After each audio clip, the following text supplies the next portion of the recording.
In these perilous times, see from current events how biblical prophecy is coming to pass in front of our eyes. You're watching In the Last Days, the program that looks at Israel and the end times with teaching from a Hebraic perspective.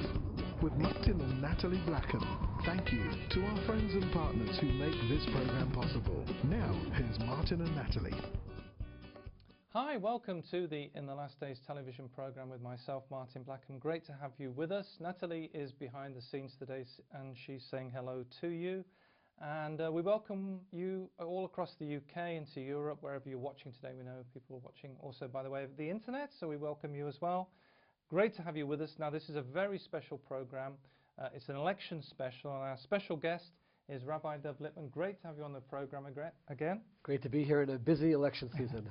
So we're just, as this program goes out, it's probably going to be just as the election's happening, maybe a few days before or around that time.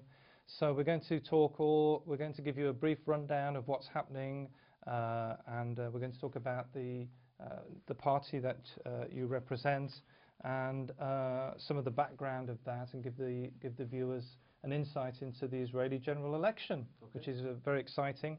Now, I just wanted to talk about one thing first. One of the, which is related to your work in the political party, was the reconciliation role. I know that you started off and came into the public domain, I guess, through the work in Bet Shemesh with the girls' school and escorting girls to school.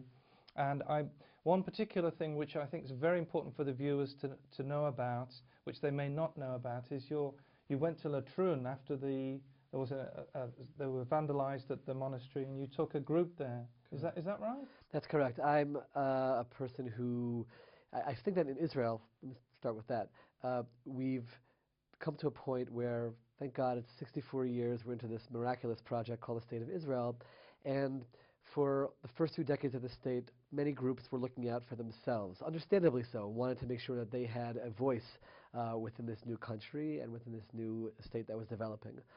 Now we're at a point where I feel it's time to start healing that polarization, and certainly amongst the Jewish people within Israel, reaching out and trying to create bridges between the different populations. But that also applies to non-Jewish neighbors who live in Israel as well. And when I heard that there was vandalism at the monastery in Latrun, my immediate reaction, and actually was the idea of a friend of mine, was to go there and just reach out and show that we're here, we're neighbors, we can live together and get along, and no one's out to get the other. And that was a very important statement to make. I think that's a lot of in the media. It got some really good response, and some people were very touched that there was bridge building, because I know that a lot of people who are watching have this as on their hearts, that they want to see reconciliation.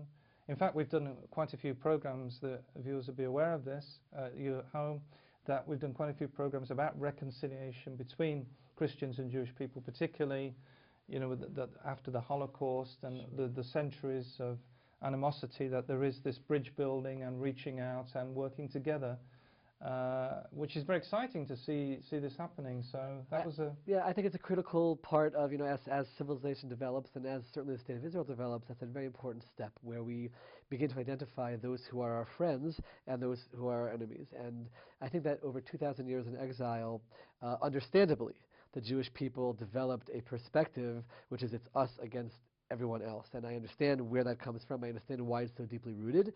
But now we're in our own autonomous country, basically have our stake in our own future, and we can really take control of that.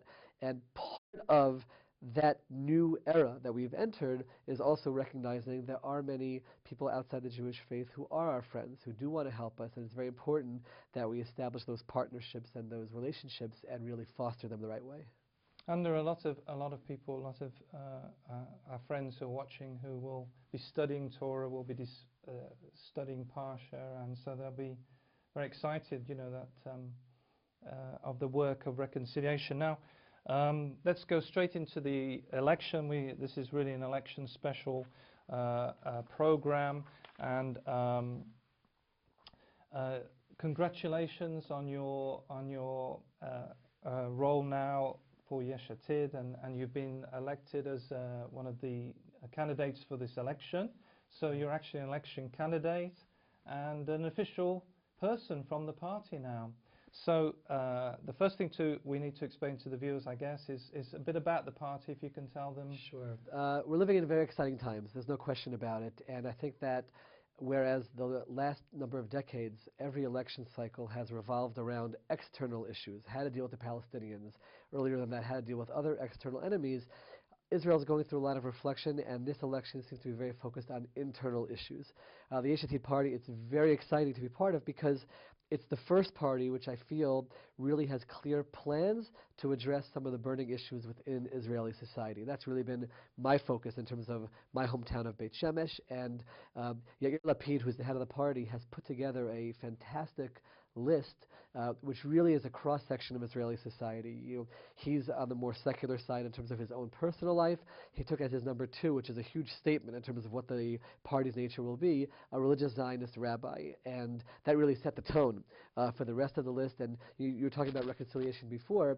That's very much what Yair's message. He's basically saying for the first 64 years of the state, everyone's been looking out for themselves.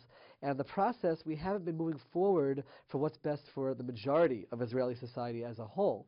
And what we're saying is we'll put aside our own sectarian interests and try to all make sacrifices to work to move things forward for the betterment of the country. And that's very exciting to be part of. And the leader, as you mentioned, is Yesh Atid, and he's actually, you may not know this at home, but he's a television personality in Israel. I think it was Channel 1. He was an anchorman. He was doing an evening show, and there was quite a lot of excitement that he was starting a new political party. And absolutely. So how are things going? You're on the campaign trail at the moment? Yeah, it's really remarkable to be part of this process. It's day in and day out. There's 30-some-odd days till the elections at this point, and it's nonstop meeting with people and just reaching out and trying to explain to voters why giving Yesh Atid the maximum number of mandates possible is the best thing for the country.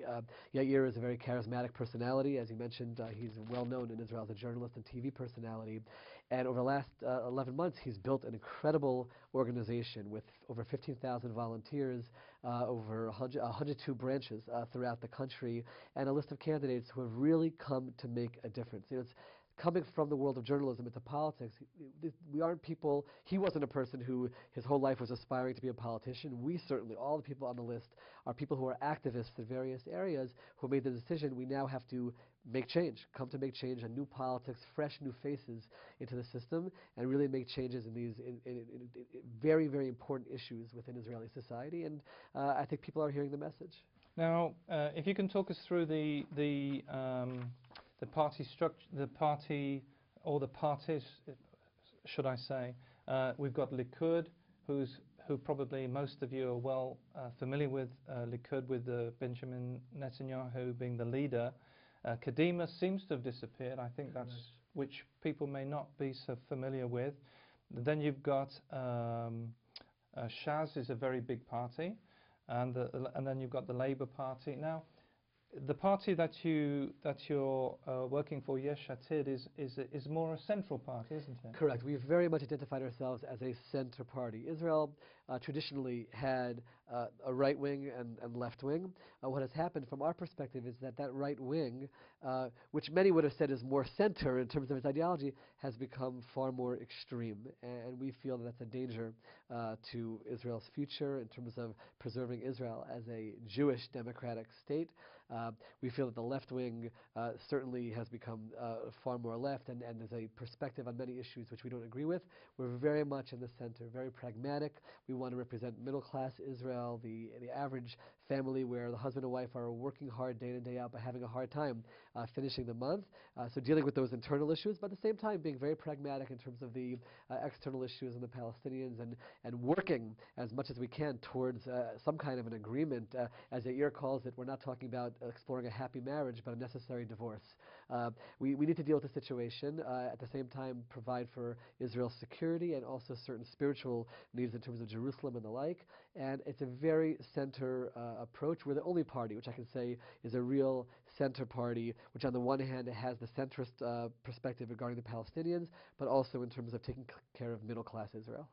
Now, the viewers can go to Yesh Atid has an English website. It's Yes. We'll put the details on the screen so that you can they can see all the information. Now, I think you've got even some adverts in English, haven't you? Yeah, so first of all, one of the things that Yair and his staff put together initially, because we don't have sitting members of Knesset, our budget is going to be far less than the other parties. We don't receive the same amount of government money towards the elections, so they made a decision to really work the social network. And the Yesh Atid Facebook page, Yair's page in Hebrew, has well over 100,000 fans of that page. We do have a Yesh Atid English Facebook page, which is now taking off. We're starting to put out English materials, English videos, to get the message out in English as well. And I think it's important for voters in Israel, but for supporters of Israel throughout the world, to know that there's a movement which is really seeking this center approach in terms of dealing with all of the issues that are facing Israel today. And in a way, it's not been such a big change, because you were the Anglo voice for Am Shalem. Now you're I understand, the Anglo voice for Yesh Atid. Is that right? Correct. And there's no question that there's certainly strong overlap. Certainly the perspective of all different types of Israelis coming together to work towards a better future is very much what I always personally want to be part of. And that's very much what Yesh Atid represents. A more moderate Judaism, a more moderate Israel in general, to kind of put the extremists on both sides to the side and really work together towards the middle road. And it's very exciting to be, number one, it's an honor to be the English-speaking representative. There's also a religious component, which I certainly bring. There's other religious members of the list as well, but we also represent that reconciliation you talked about before, where secular and religious Israelis can come together and work towards making the country great. So on the religious side, you represent the Haredi, is that right? A more moderate ultra-Orthodox voice. There's no question that as you move towards the more extreme ultra-Orthodox, they wouldn't see me as a representative. But the voice which says you can be ultra-Orthodox and serve the country, you can be ultra-Orthodox and work and be part of the workforce and be part of Israeli society. Like I said before, it's time. I understand why, when the state was founded, we had these deep-rooted religious struggles and battles as a people. But now, again, 64 years into this amazing, amazing country, it's time for us to say we can be part of the country. You can be deeply religious and fervently Orthodox and still be part of Israeli society. And each community can help the other. There are things which the Orthodox community can really demonstrate and show the way towards the secular community. There's no question the secular community has values and a background which we can gain from as well. So everyone has to work together, and that's very much what Yesh Atid is about. And so there's a reconciliation, because really as people come here, maybe you've been to Israel and you've seen the different communities. They can be quite isolated. For example, a very good example of this is Mea Shearim, which is a beautiful community, but understandably they want to keep sacred the things, and we can understand why they're careful with outsiders and things, but it seems a shame when it's completely cut off, so you don't have the pleasure of the interaction between different groups. Correct, and we have to be smart about it. The idea is not to come in to force anyone to feel like someone is making them compromise on their values. But I do believe that over time they can be educated to this idea and become more open. Let's remember, I come from the United States of America. There, even ultra-Orthodox, Hasidim, as they're called, work, and they're part of the workforce, and they do have basic general studies at the high school level.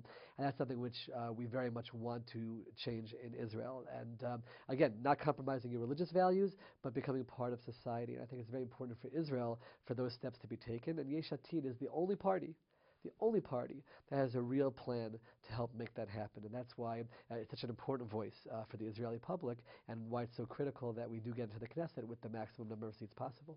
And do you have, for the campaign, how is that practically out working? Because I know in the campaigns, political campaigns that I've seen in the UK, we have door-to-door, people are going out with a rosette with the party name on, and they're sending out a lot of literature through the mail, and they've got a campaign headquarters, and they're popping up in newspapers. Is there a coordinated... Absolutely. There's a national headquarters in Tel Aviv, but then, like I said, there's branches in basically every city throughout the country. We also have divisions, such as the English-speaking division, which I'm officially the head of. We have a staff that puts together events every single night. I'm out there doing exactly what you said, retail politics, meeting with people, meeting with small groups, getting the word out, and certainly a big part of the operation is actually election day. This is something I didn't know before I started this process, but we have an entire committee set aside just for election day to make sure we know who are our voters going into that day. Are they going to vote? Do they need help getting to the polling booth? Do we have a staff at the various polling booths to make sure that things are running smoothly in the way they should? It's an entire operation dedicated just towards election day itself, making sure that everything is fair, making sure that everything is legal, and making sure that our people really come out. And like I said, there's a team of volunteers, many young people, a huge number of college-age students and post-college age and even high school students who are concerned about their future in Israel, are concerned about our major points in terms of equality, national service, and education, and the cost of living, and all of these issues, and they're very much coming on board with Yesh Atid, and that's very exciting to see. It's exciting to see young people who, one of our slogans is that the future of Israel is in our hands, and to see that they really feel they can be part of that process. I'm trying to demonstrate that to English speakers as well, English-speaking immigrants. You can make a difference in the political scene in Israel, and that's a very important message as well. And the party, where are the supporters? Are they mostly in Tel Aviv or? There's no question the initial base, I would say, comes from what they call Central Israel, but we've succeeded in getting the message out to what they call the periphery as well, to the suburbs and smaller towns.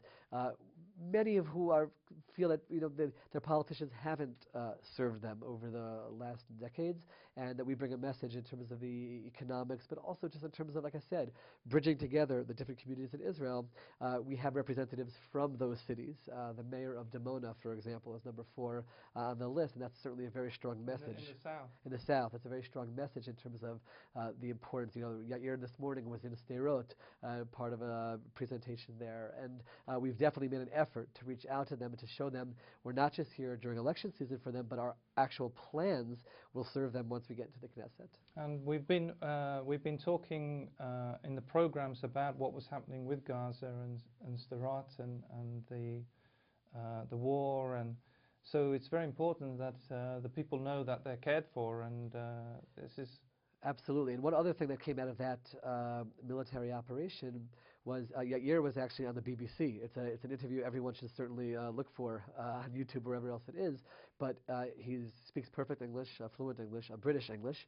He actually spent a few years in London when he was younger, and he was very much a part of what we call in Hebrew hasbara, the PR, the getting the word out about what's really happening, and that there is support from wall to wall in Israel for what the military was doing to protect the people of the South. I personally was there regularly, actually before the military operation began, and was part of the red alerts and going into the shelters and experiencing what those people experience on a daily basis. Certainly something which we can't tolerate, and from right to left, and certainly us in the center, everyone supported what Israel was doing at the time. And it was a terrible time because the schools were closed, the practical life suddenly took on you had to be ready to run to the shelter, the alarm going off. There was, whilst the missiles, thank God, weren't hitting so many people, they were firing them willy-nilly, and you didn't really know where it was going to land. Exactly, and that's the real difference which the world has to understand. I was in Kfar Aza, near the Gaza border, when the siren went off. We had 10 seconds. We dropped to the floor. That's what we did. We dropped to the floor, held our heads, literally praying to God to save my life. We actually heard the whistle of the missile fly overhead, and a few hundred meters away, that's where it exploded.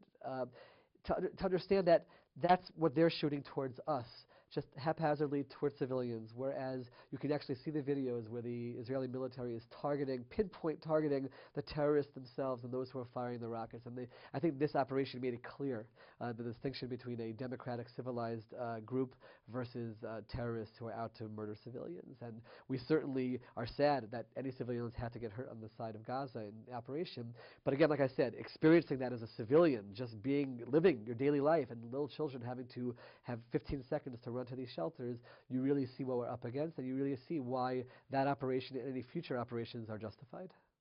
Now, we've seen, as you go into Jerusalem, there's these big billboards of Lieberman, which is, there's a lot of news at the moment. The party you were previously running with, Am Shalem, has, I understand, gone. Lieberman is now, he's left temporarily, but the funny thing was, that he said that he's going to be campaigning. So I saw that in the newspaper it said that the big news was that Lieberman's out, but then it says that he's not out. He's actually going to spend the time campaigning. One of the things that Yesh Atid, and another reason why it's a pride to be part of this team, is this idea of new politics. There's no question that, unfortunately, like everywhere else in the world, Israel has had its share of corruption.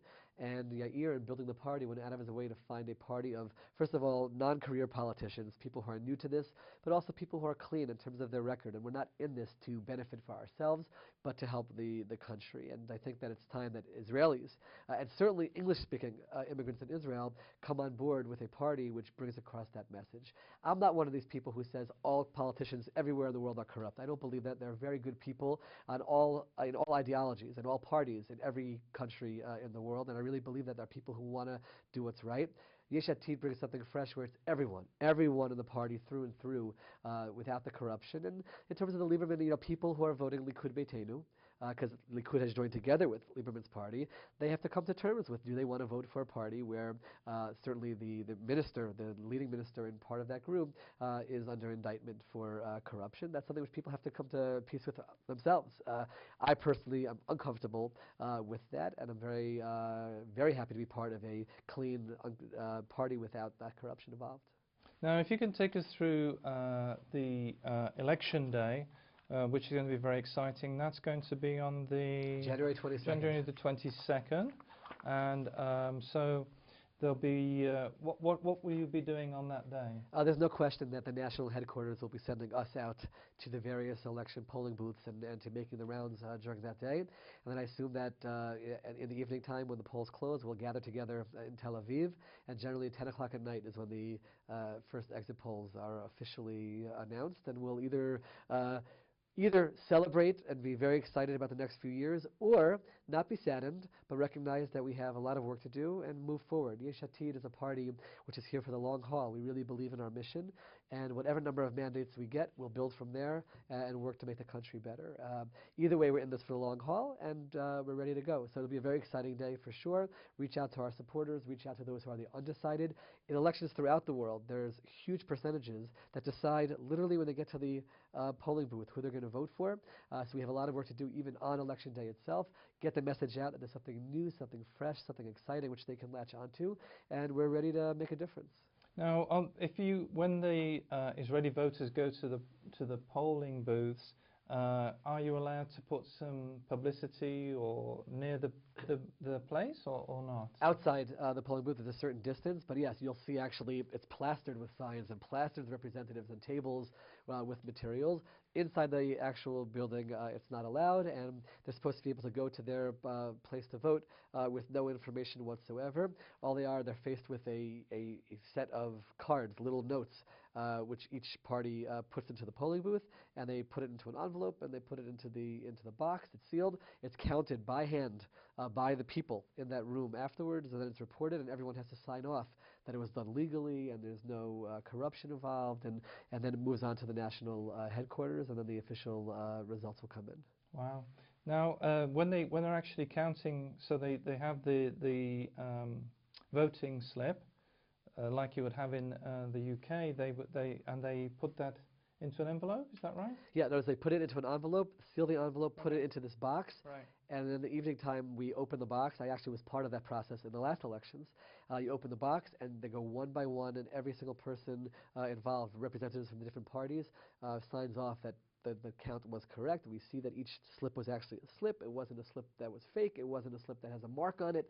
It's not 2 slips. It's not 3 slips. It's not a blank slip. It's just we count those slips, and then it's reported on to the national headquarters. And they actually bring the box there as well, and they actually double-check the count.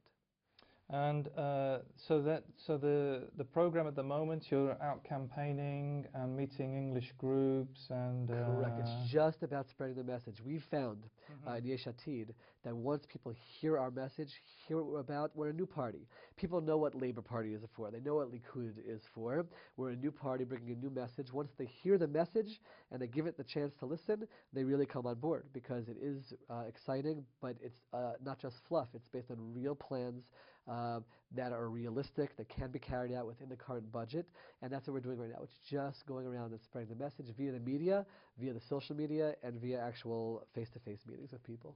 Now, I know that for a lot of the viewers, they will be a wee bit confused because there's so many parties in Israel. I was just before the program, I did some research just to see which parties I could list, and there's Likud, Kadima, Israel Beitenu, Shas, Labour Party, Independence, United Torah, Judaism. I don't know if our viewers have enough time for the whole list.